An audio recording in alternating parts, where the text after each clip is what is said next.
Hey, Clough family, I'm Josh. This is Aaron, and it's really good to be back with you after a couple of really crazy weeks, and just to be able to have Clough Talks again, catch up with you guys a little bit. And we're excited about what God's doing and what is coming up, so let's talk about it. So this past Sunday, we talked about one of the age-old questions, and whenever people are dealing with difficulty in their lives, especially outside the church, the question is how can a good, loving, all-knowing, all-powerful, omnibenevolent, which Josh added Yeah. as a list this past week, how can a God who is that allow evil and suffering in the world? And so we talked through that, but I guess the question that everybody wants to know is when someone asks that question, how should we then respond? And I'd like you to just kind of expound on that. You talked about it on Sunday, but to share with us a little bit.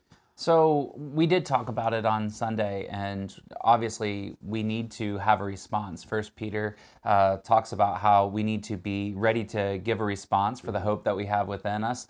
And I think as Christians, sometimes we're scared of tough questions. Yeah. And so the first thing is we shouldn't be scared of tough questions. We have the answer. We know the answer is Jesus.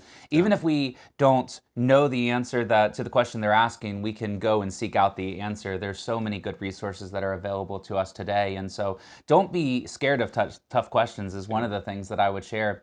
But the second thing is that, and I shared this a little bit in the sermon, is we need to be able to answer it logically. And I think a lot of us go to that naturally. Yeah. But this question, even though it's posed logically, it's really an emotionally involved question because people are normally coming from a place of hurt. And so we want to not just answer it logically, we need to make sure we're answering it logically and scripturally, but also that we are answering it compassionately.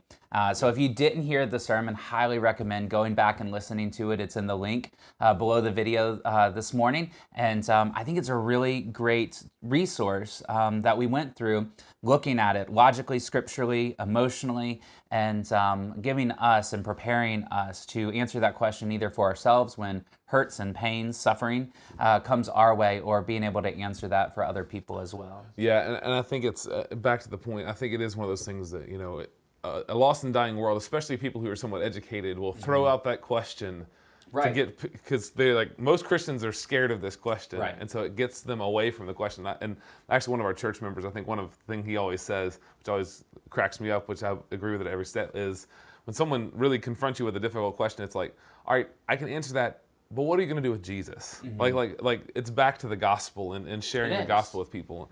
It is. So The gospel meets our greatest needs, and that's one of the things that we have to really realize. It meets our needs, yeah. has met our needs, will meet our needs, and it also will meet the greatest needs of the people that we're talking about, and they're even Yeah. confronting us as well. So we're heading back into the book of Romans this week, this coming Yes. Sunday. So we're getting through it. We're still in chapter 1, like we'll get there. We're working on it. But so just kind of give us a little sneak peek of where we're headed in Romans this week. Yeah, so we're jumping back into the book of Romans, and we're going to be talking about the gospel. We're in Romans 1, 16, and 17, certainly famous verses. We're going to be unpacking. Why is it that Paul was unashamed? Why is it that we can live and speak and act in a way that is really different from the world and very bold in advancing the cause of Christ? And so I highly recommend being here this week. It's going to be a week where we're going to emphasize personal evangelism,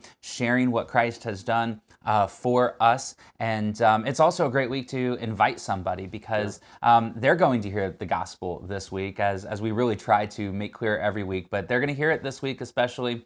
So be inviting your friends to come and join you this Sunday as we unpack I'm not ashamed of the gospel of God. That's awesome. Awesome.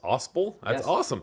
But it's great news, and we really can't be ashamed of what God has done in our Yeah, it's lives. exciting. I mean, it's life changing, and if we really think that, then we need to live it out We as need to, well. that's right. We need to live it out. Well, opportunities that we have this week, obviously, there's lots of stuff going on. It's summer. We're getting towards the end of it, but this week we have a ton of neat opportunities to share that gospel. One is this Thursday. We actually have Ready Fest on Thursday morning, where we're going to be handing out school supplies to our community, Right. to people in need. But it's also an opportunity for us just to be the light of Christ to the people, and they can see Clough in action in their community. But also Thursday night, we have police night out here at Helicopter Park.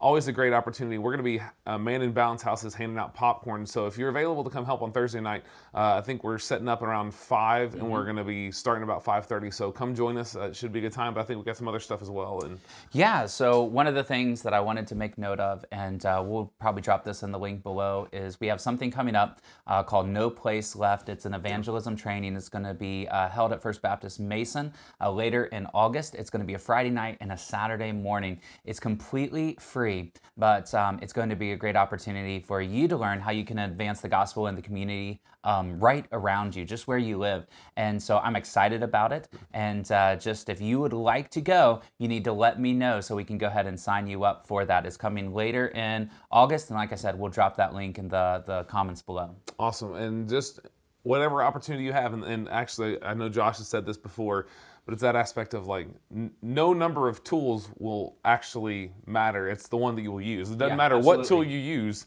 but this will just equip you a little bit more with some other opportunities. So hopefully you find a tool that you can use and you find it useful to share the gospel in your world.